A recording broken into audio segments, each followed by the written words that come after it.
The Voice of the Rain by Walt Whitman. And who art thou? Said I to the soft falling shower, which strange to tell gave me an answer, as here translated. I am the poem of the earth, said the voice of the rain.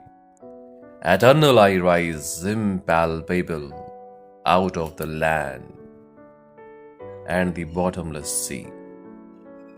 Upward to heaven, whence vaguely formed, altogether changed and yet the same. I descend to lave the droughts, atomies, dust layers of the globe, and all that in them without me was seeds only latent, unborn. And forever, by day and night, I give back life to my own oration and make pure and beautified. Rigged or unrigged, duly, with love returns.